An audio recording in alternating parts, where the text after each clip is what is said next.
The February 2026 Winter Olympic Games, hosted across northern Italy in Milan and Cortina, is an echo of the ancient Greek Olympic Games. There's a lot of history there.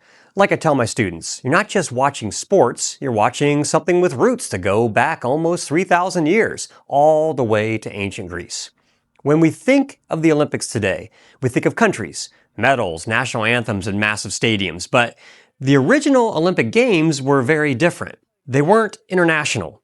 They weren't about gold medals. They definitely weren't about sponsorships. They were about honor, competition, religion, and maybe more importantly, war.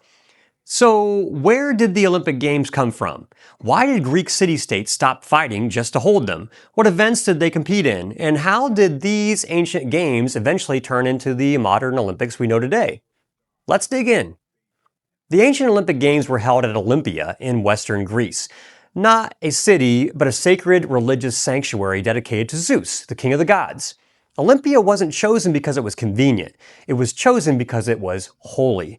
Huge temples, shrines, statues, and altars surrounded the athletic spaces, including a massive Temple of Zeus, which housed one of the seven wonders of the ancient world, a giant gold and ivory statue of Zeus himself. The Olympic Games were held every 4 years, and according to tradition, the first recorded Olympics took place in 776 BC. To put that date in perspective, it's a few years from the commonly accepted date of the mythological founding of Rome by Romulus and Remus. Before each Olympic Games, Greek messengers traveled across Greece to declare an Olympic truce, known as the Ekyria. This didn't mean wars magically ended forever, but it did mean fighting stopped. Armies stood down and safe travel was guaranteed for athletes and spectators. Why? Because showing up to the games was considered sacred. Breaking the truce wasn't just illegal, it was disrespectful to Zeus. Even bitter enemies could find themselves sitting side by side in the stadium, cheering, arguing, and probably trash talking, but not killing each other. That alone should tell you how important these games were. Only free Greek men were allowed to compete, not slaves, not foreigners, and not women. Athletes competed completely naked. Yes, no thank you. This was partly for freedom of movement, partly to show the physical excellence, and partly to prove they were truly Greek. Women were not allowed to compete or even attend, with one famous exception, the high priestess of Demeter, who was allowed to watch from a special seat.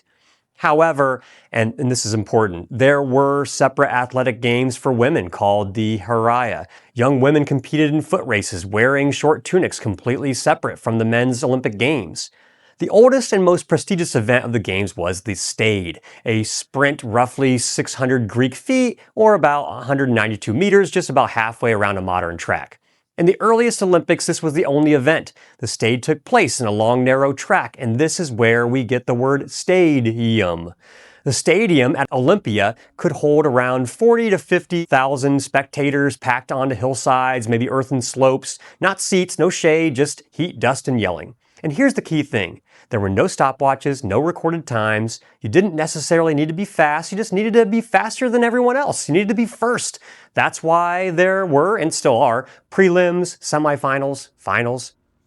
Speaking of striving to be the best, many Olympic events were closely tied to military training. Running was essential for messengers and soldiers. Wrestling, boxing trained hand-to-hand combat. Javelin and discus reflected projectile weapons. So when I explain this to my students, I like to imagine something like this. Two bored Greek soldiers lying under a tree. Dude, I bet I can throw my spear farther than you. No, you can't. Oh yeah, let's see. Other soldiers gather, someone makes a bet, boom, javelin. Or maybe, I bet I can jump that stream without getting wet. No chance. Watch this. Boom. Long jump. You see? Now, to be clear, these sports are much older than the Greeks. But it's hard not to imagine, how everyday challenges, training, and bragging rights slowly turned into formal competition. Beyond the stade, the Greeks loved wrestling, where pinning your opponent 3 times meant victory. Boxing, which was brutal with no rounds or weight classes, and pankration, a terrifying mix of boxing and wrestling that looks a lot like modern MMA. Almost anything was allowed except biting and eye gouging. Intense. There was also the pentathlon, which combined jumping, discus, javelin, running, and wrestling, the ultimate test of all-around athletic excellence. And then there were chariot races and horse races, dangerous, spectacular, and usually dominated by wealthy elites who could afford horses. Interestingly, in those events, the owner of the horse, not the rider, was declared the winner. That meant even women could technically win as long as they owned the horses. As a cross-country and track coach, I have a lot of respect for ancient runners. No paved tracks, no spikes, no water stations, no shade, just heat, hills, dust, and the sweet pain of pushing yourself beyond your comfort zone. Which brings us to the most famous running story of all. The modern marathon gets its name from the Battle of Marathon in 490 BC. According to legend, a messenger named Phidippides ran from the battlefield to Athens to announce the Greek victory over Persia. He arrived, delivered the message, "We have won, Nike," and then collapsed and died of exhaustion. Whether the story is fully accurate or partly legendary, it captured the Greek idea that endurance, sacrifice, and service mattered more than personal comfort. That spirit lives on every time someone runs 26.2 miles today. I've personally run 3 marathons. I didn't keel over dead at the end, but I definitely felt pretty rough. I get it. So why compete? Winning the Olympics didn't make you rich, at least not immediately. There were no medals. Instead, a winner received a palm branch, red ribbons, and most importantly, an olive wreath called a kotinos. But the real prize was glory. Victors return home as heroes. They receive free meals, statues, poems, front row seats, and sometimes lifelong honors. In Greek culture, this idea was called arete, excellence. Doing your best, striving for greatness, and trying your hardest in everything you do. I like that a lot. Ancient Olympic Games lasted for nearly 1,200 years, but by the Roman period, things had changed. When the Romans took control of Greece, they didn't immediately end the Olympic Games. In fact, Roman elites admired Greek culture and even competed in the games themselves, but the spirit slowly changed. Roman entertainment leaned towards spectacle, bigger crowds, flashier events, and more emphasis on show than sacred tradition. Some Roman emperors even forced their ways into the competitions and conveniently won. Over time, the games became less about honoring Zeus and more about pleasing emperors and crowds. By the time Christianity became dominant, the Olympic Games were no longer seen as a sacred tradition. They were viewed as pagan leftovers from another age. That shift, more than anything else, sealed their fate. Finally, in AD 393, Emperor Theodosius I banned the antiquated pagan practice. Stadiums fell silent. Olympia fell into ruins. And for more than 1,500 years, the Olympic Games were gone. In the late 1800s, a French educator named Baron Pierre de Coubertin believed international sports could promote peace and understanding. In 1896, the modern Olympic Games were reborn, appropriately in Athens, Greece.